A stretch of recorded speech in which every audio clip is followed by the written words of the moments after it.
Hello friend, कैसे हैं आप लोग। आशा करते हैं आप लोग अच्छे और स्वस्थ होंगे। तो आज मैं आप सभी के लिए हिंदी का क्लास लाई हूँ। स्टार्ट करने से पहले आप लोग हमारे चैनल को सब्सक्राइब कर दीजिए, लाइक कर दीजिए और शेयर कर दीजिए। तो आज का हमारा पहला प्रश्न है, बाल कृष्ण भट्ट की रचना है। तो बताइए इनमें हमारा राइट आंसर कौन है। ए जूठन, बी रोज, सी तिरिछ, डी बातचीत। बताइए इनमें हमारा राइट आंसर कौन है। तो इनमें हमारा राइट आंसर है वो डी है, बातचीत। हमारा अगला प्रश्न है, बाल कृष्ण भट्ट का जन्म कब हुआ। ए 23 जून 1844, बी 20 जुलाई 1914, सी 23 मार्च 1844, डी 24 जून 1844। बताइए इनमें हमारा राइट आंसर कौन है। तो इनमें हमारा राइट आंसर है वो ए है, 23 जून 1844। हमारा अगला प्रश्न है, कौन सी रचना बालकृष्ण भट्ट की नहीं है। तो बताइए इनमें हमारा राइट आंसर कौन है। चलिए हमारा अगला प्रश्न है, सुमेरु का पर्यावरण है। ए नीलगिरी, बी कंचनगिरी, सी माल्यागिरी, डी हिमालय। बताइए इनमें हमारा राइट आंसर कौन है। तो इनमें से जो हमारा राइट आंसर है वो बी है, कंचनगिरी। हमारा अगला प्रश्न है, चंद्र शर्मा गुलेरी का जन्म हुआ था। ए गुलेर ग्राम, बी कांगड़ा, सी बनारस, डी जयपुर। जयपुर राजस्थान, ठीक है। तो इनमें हमारा राइट आंसर है वो डी, जयपुर राजस्थान। तेरी कुरमाई हो गई किस कहानी से संबंधित है। बताइए। ए सिपाही की माँ, बी उसने कहा था, सी तिरिछ, डी जूठन। तो इनमें हमारा राइट आंसर है बी, उसने कहा था। लाना सिंह किस कहानी का पात्र है। ए उसने कहा था, बी रोज, सी सुखमय जीवन, या डी तिरिछ। तो इनमें हमारा राइट आंसर है ए, उसने कहा था। हमारा अगला प्रश्न है, सूरदास किस भाषा के कवि हैं। ए संस्कृत, बी ब्रज भाषा, सी अवधी, या डी मैथिली। तो इनमें हमारा राइट आंसर है वो बी ब्रज भाषा। हमारा अगला प्रश्न है, लोकनायक के नाम से प्रसिद्ध है। ए रामचंद्र शुक्ल, बी भगत सिंह, सी उदय प्रकाश, डी इनमें से कोई नहीं। तो बताइए इनमें हमारा राइट आंसर कौन है। तो लोकनायक के नाम से प्रसिद्ध है जयप्रकाश नारायण, जो ऑप्शन में नहीं है। तो इनमें से हमारा राइट आंसर है डी। चलिए हमारा अगला प्रश्न है, तुलसी के बचपन का नाम क्या था। ए राम बोला, बी श्याम बोला, सी हरि बोला, डी शिव बोला। इनमें हमारा राइट आंसर कौन है, जल्दी बताइए। इनमें हमारा राइट आंसर है ए राम बोला। हमारा अगला प्रश्न है, किस रचना पर दिनकर को साहित्य अकादमी पुरस्कार प्राप्त हुआ। तो बताइए इनमें हमारा राइट आंसर कौन है। ए काव्य की भूमिका, बी संस्कृति के 4 अध्याय, सी रेणुका, डी रश्मि रथी। बताइए इनमें हमारा राइट आंसर कौन है। तो इनमें हमारा राइट आंसर है बी। चलिए हम लोग अगले प्रश्न की ओर चलते हैं, प्रेमचंद्र क्या थे। गीतकार, बी कथाकार, सी फिल्मकार, या डी संगीतकार। तो इनमें हमारा राइट आंसर है वो बी कथाकार। हमारा अगला प्रश्न है, नावादास किसके समकालीन थे। ए सूरदास, बी तुलसीदास, सी विद्यापति, डी इनमें से कोई नहीं। तो इनमें से जो हमारा राइट आंसर है वो तुलसीदास। हमारा अगला प्रश्न है, नावादास किस काल के कवि थे। भक्ति काल, बी रीति काल, सी वीरगाथा काल, या डी भारतेंदु काल। तो इनमें से जो हमारा राइट आंसर होगा वो ए है, भक्ति काल।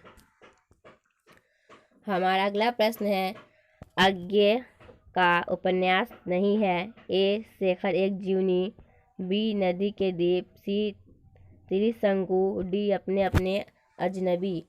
तो बताइए इनमें हमारा राइट आंसर कौन है। तो इनमें हमारा राइट आंसर है सी त्रिशंकु। हमारा अगला प्रश्न है, रोज कहानी में अतिथि बनकर कौन आता है? ए मालती का चाचा, बी मालती का मामा, सी मालती के दूर के रिश्तेदार का भाई, डी मालती के पिता।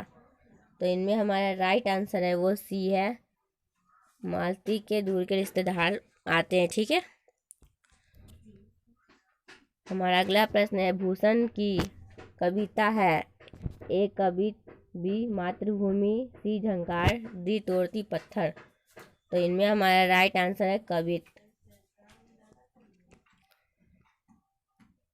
हमारा अगला प्रश्न है, भूषण के पिता का नाम था? रत्नाकर त्रिपाठी, बी नंदन त्रिपाठी, सी राम त्रिपाठी, डी इनमें से कोई नहीं। तो बताइए इनमें से हमारा राइट आंसर कौन है? आप लोग कमेंट बॉक्स में कमेंट करेंगे।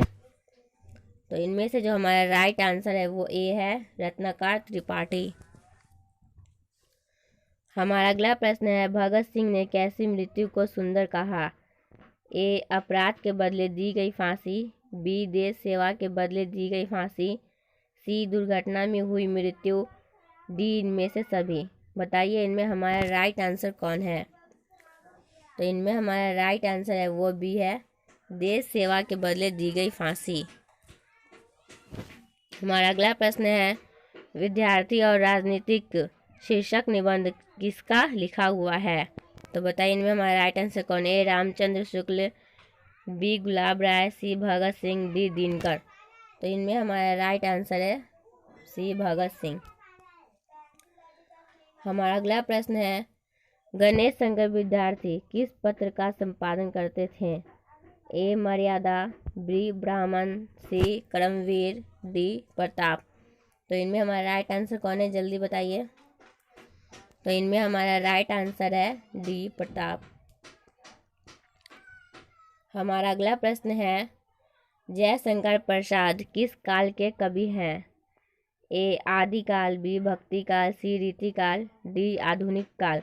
तो बताइए इनमें हमारा राइट आंसर कौन है? तो इनमें हमारा राइट आंसर है डी आधुनिक काल। हमारा अगला प्रश्न है, कंकाल क्या है? ए महाकाव्य, बी कहानी, सी उपन्यास, डी सभी। तो इनमें हमारा राइट आंसर है वो सी है, उपन्यास है। हम लोग अगले प्रश्न की ओर चलते हैं। हमारा अगला प्रश्न है, ओ सदानीरा से संबंधित नहीं है? गंगा, कृष्णा, ब्रह्मपुत्र, डी गंडक। तो बताइए इनमें हमारा राइट आंसर कौन है? तो इनमें हमारा राइट आंसर है डी गंडक। हमारा अगला प्रश्न है, थारन शब्द किस शब्द से विकसित है? ए थल, बी थार, सी स्थल, डी स्थान। तो बताइए इनमें हमारा राइट आंसर कौन है? तो इनमें हमारा राइट आंसर है वो बी है, थार। हमारा अगला प्रश्न है, बाल कृष्ण भट्ट की मृत्यु कब हुई?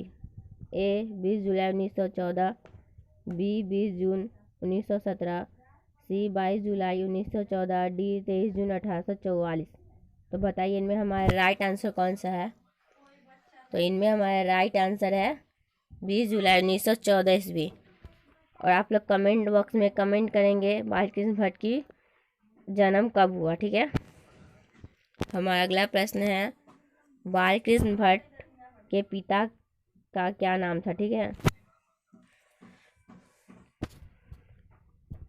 और हमारा अगला प्रश्न है, बालकृष्ण भट्ट के पिता क्या थे? तो इनमें हमारा राइट आंसर है व्यापारी थे। हमारा अगला प्रश्न है, बालकृष्ण भट्ट के पिता का क्या नाम था? तो हम बोले कमेंट बॉक्स में कमेंट करने के लिए, आप लोग कमेंट भी करेंगे। ऐसे बता दे रहे इनका नाम बेनी प्रसाद भट्ट था। ठीक है। हमारा अगला प्रश्न है, बालकृष्ण भट्ट के माता का क्या नाम था? ए पार्वती देवी, बी राधा देवी, सी ज्योति, डी सरस्वती। तो इनमें हमारा राइट आंसर है वो पार्वती देवी। हमारा अगला प्रश्न है, बालकृष्ण भट्ट कहाँ के रहने वाले थे? ए इलाहाबाद उत्तर प्रदेश, बी पश्चिम बंगाल, सी छत्तीसगढ़, डी मध्य प्रदेश। तो इनमें हमारा राइट आंसर है, आप लोग कमेंट कीजिए जल्दी। तो इनमें हमारा राइट आंसर है इलाहाबाद उत्तर प्रदेश। तो आज का हमारा क्लास ख़त्म हो गया। आप लोग जाने से पहले लाइक कर देंगे, सब्सक्राइब कर देंगे और शेयर कर देंगे। फिर मिलते हैं नेक्स्ट वीडियो में। Thank you so much.